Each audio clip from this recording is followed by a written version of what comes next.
मेरे प्यारे छात्रों, आप सबों को नमस्कार। उम्मीद है कि आप ठीक ठाक होंगे।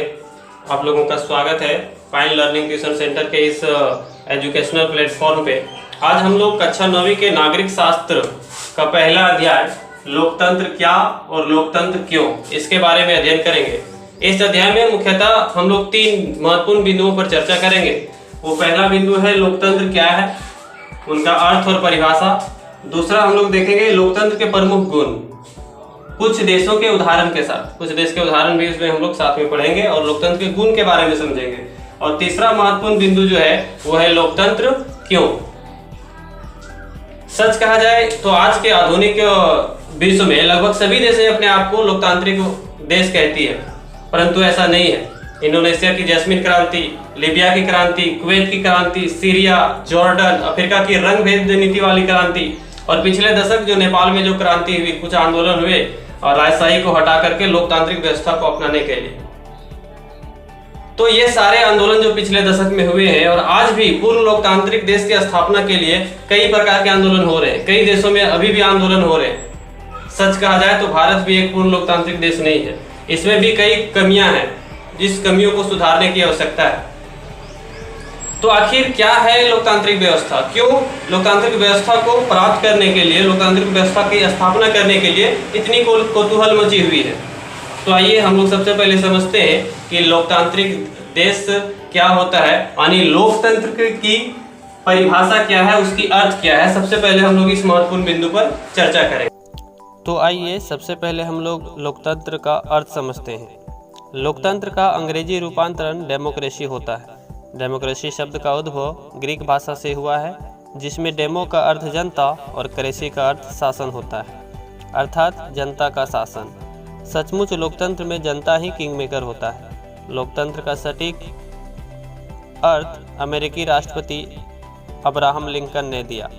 उसने बताया, लोकतंत्र लोगों का, लोगों के द्वारा और लोगों के लिए बनी शासन प्रणाली, यानी government of the people, by the people and for the people. तो उम्मीद है आप लोगों को लोकतंत्र क्या है उसका अर्थ आप लोगों को अच्छी तरीके से समझ में आ गया होगा। अब हम लोग देखते हैं लोकतंत्र की एक सटीक परिभाषा को। अमेरिकी राष्ट्रपति अब्राहम लिंकन ने जो लोकतंत्र का अर्थ बताया, उसी को हम लोग उनके परिभाषा में तब्दील कर देते हैं। तो शासन करने का वह प्रक्रिया जिसमें जनता अपने सरकार का चयन करती है, यानी इस प्रक्रिया में जनता अपने सरकार का चयन करती है और चयनित सरकार यानी चुनी गई सरकार जनता के लिए कार्य करती है, यानी जो सरकार होती है वो फिर जनता के लिए कार्य करती है। इस शासन व्यवस्था को लोकतंत्र कहा जाता है, यानी बहुत ही अच्छा प्रणाली है शासन व्यवस्था करने का। यही कारण है कि इस प्रकार के व्यवस्था को स्थापित करने के लिए लगभग हर देश संघर्ष कर रही है कि हमारे देश में एक पूर्ण लोकतांत्रिक देश बन जाए। अब हम लोग इस अध्याय को आगे बढ़ाते हैं और अगले टॉपिक्स पे जाते हैं। अब हम लोग पढ़ेंगे लोकतंत्र के विशेषताएं, कि लोकतांत्रिक देश के कौन कौन से प्रमुख विशेषताएं होती है।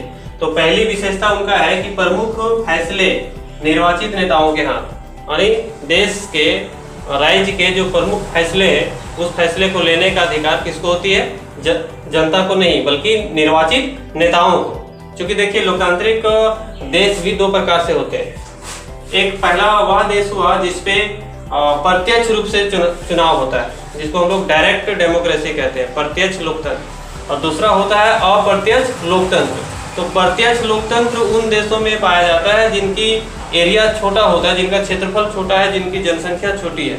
जैसे मान लीजिए आप क्लास पर बैठे हुए हैं, आपकी संख्या 100 है, तो वहाँ पर आप यदि वोटिंग कराया जाए तो उसको वहाँ पर हम प्रत्यक्ष रूप से वोट करा सकते हैं। 100 की आबादी है, 200 की आबादी है, 500 की आबादी, 1000, यानी कम जनसंख्या है, तो हम लोग डायरेक्ट वहाँ पर चुनाव कर सकते हैं। यानी कि जो जनता होती है वो सीधे तौर पर प्रत्यक्ष चुनाव करेगी सरकार का, या यदि कुछ निर्णय भी लेना हो तो इनडायरेक्ट नहीं लेगा बल्कि डायरेक्टली निर्णय जनता ही ले लेगा। लेकिन जिसकी आबादी अधिक होती है, जिसकी क्षेत्रफल बहुत ज्यादा है, यानी हमारी जनसंख्या जो है 1.37 करोड़ है, जम्मू कश्मीर से कन्याकुमारी तक, गुजरात से लेकर के अरुणाचल प्रदेश तक, इतना बड़ा जो क्षेत्रफल है, इस क्षेत्रफल में अप्रत्यक्ष लोकतंत्र ही संभव है, प्रत्यक्ष लोकतंत्र यहाँ पर संभव नहीं है। तो करते करते क्या है, हम लोग जो जनता होती है वो अपने क्षेत्र से एमपी या फिर एमएलए को अपना प्रतिनिधि के रूप में भेजती है। यानी यदि हमने किसी एमएलए को चुना है, किसी सांसद को चुना है, किसी विधायक को चुना है, इसका मतलब क्या हुआ कि इस क्षेत्र का जो विधायक होगा वो अब निर्णय लेगा इस क्षेत्र के बारे में। यानी जनता जो है निर्णय अब नहीं लेगी, उन्होंने निर्णय लेने की ताकत उस निर्वाचित नेता को दे दिया। जैसे मान लीजिए कि हमारे क्षेत्र के विधायक डॉक्टर लंबोदर महतो हैं, इसका मतलब क्या हुआ, हमने उसको क्या अधिकार दिया, हमने वोट के माध्यम से उसको अधिकार दिया कि अब आप इस क्षेत्र का फैसला आपके हाथों में है कि इस क्षेत्र का डेवलपमेंट कैसे करना है, इस क्षेत्र में कौन कौन से विकास की योजनाएं लाना है। अब हमारी बातें नहीं चलेगी, यहाँ पर किसकी बातें चलेगी, तो जो निर्वाचित नेता है उसकी बातें चलेगी। तो इस टॉपिक्स पर हम लोग देखेंगे पाकिस्तान के बारे में कि कैसे वहां पर निर्वाचित सरकार तो होती थी, लेकिन शासन पर जो पकड़ है, न्यायपालिका पर जो मजबूत पकड़ है वो सरकार की नहीं, न्यायपालिका या फिर कार्यपालिका या फिर विधायिका, ये तीनों सिस्टम्स पर वहां की सरकार का जो हस्तक्षेप है वो कम और सेना का हस्तक्षेप अधिक होता था। तो आइए सबसे पहले हम लोग इसी के बारे में पढ़ते हैं कि पाकिस्तान में किस प्रकार से निर्वाचित नेताओं के द्वारा फैसला नहीं लिया जाता था। वहाँ की जो सैन्य ताकतें हैं वो निर्णय करती थी कि हमारी सरकार किस तरह चलेगी। तो हम लोग इस अध्याय में पढ़ेंगे परवेज मुशर्रफ के बारे में। तो आइए सबसे पहले हम लोग जानते हैं परवेज मुशर्रफ के बारे में कि उन्होंने कैसे पाकिस्तान में सैनिक तख्तापलट किया और अपने आप को पाकिस्तान का राष्ट्रपति घोषित किया। परवेज मुशर्रफ एक जिद्दी आर्मी चीफ, एक बिगड़ेल राष्ट्रपति, जिसका जन्म 11 अगस्त 1943 को दिल्ली के दरियागंज में हुआ। 1947-48 के पाकिस्तान बंटवारे के समय उसका परिवार पाकिस्तान चला गया।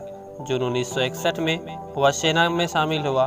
1965, 1971 एवं 1999 तीनों युद्धों जो भारत पाकिस्तान के बीच हुआ, इसमें वह शामिल था। अफसोस कि तीनों युद्धों में पाकिस्तान का हार का सामना करना पड़ा। बात है 1997 की उस समय की, जिस समय पाकिस्तान में नवाज शरीफ की और भारत में अटल बिहारी वाजपेयी की सरकार थी। दोनों सरकारों ने मित्रता की रुचि दिखाई, जो परवेज मुशर्रफ और उनके सेना को पसंद नहीं आया। उपयुक्त समय देखकर 12 अक्टूबर 1999 को मात्र 17 घंटों में मुशर्रफ ने सरकार का तख्ता पलट कर दिया। उस समय तत्कालीन प्रधानमंत्री नवाज शरीफ श्रीलंका के दौरे में थे। जब उसे पता चला तो उसने पाकिस्तान पीएमओ ऑफिस से मुशर्रफ को आर्मी चीफ के पद से हटा दिया। इससे मुशर्रफ और उसकी सेना और तेज विद्रोह किया और सभी सरकारी दफ्तरों और नवाज शरीफ के घर को घेर लिया। एयर ट्रैफिक कंट्रोल टावर को भी सैनिकों ने कब्जे में ले लिया, जिससे नवाज की फ्लाइट, जिसमें 200 और भी लोग थे, उसे लैंडिंग करने नहीं दिया। सभी यात्रियों का जान खतरे में था क्योंकि जहाज का ईंधन भी खत्म होने वाला था। अंततः बड़े जहाज को लैंडिंग कराया गया, परंतु तब तक पाकिस्तान में सैनिकों का पूर्ण कब्जा हो गया था। मुशर्रफ ने प्रेस कॉन्फ्रेंस करके खुद को आर्मी चीफ रहते हुए देश का कार्यकारी घोषित किया। बाद में मीडिया, मानवाधिकार एवं लोकतंत्र के शुभ चिंतकों ने उनके इस कार्य की भरपूर निंदा की। तो 2002 में उन्होंने एक जनमत संग्रह कराया और डरी सहमी जनता ने फिर से अपना मत मुशर्रफ को दिया। यह चुनाव गलत तरीके से हुआ, परंतु मुशर्रफ को जीत हुई और उसने अपना कार्यकाल 5 साल के लिए और बढ़ा लिया। यानी 2007 तक फिर से वह राष्ट्रपति पद पर कायम हो गया। उन्होंने राष्ट्रपति के दौरान बहुत सारे संविधान संशोधन करके ज़्यादातर देश की ताकतें सेना एवं सेना के उच्च अधिकारियों को दिया।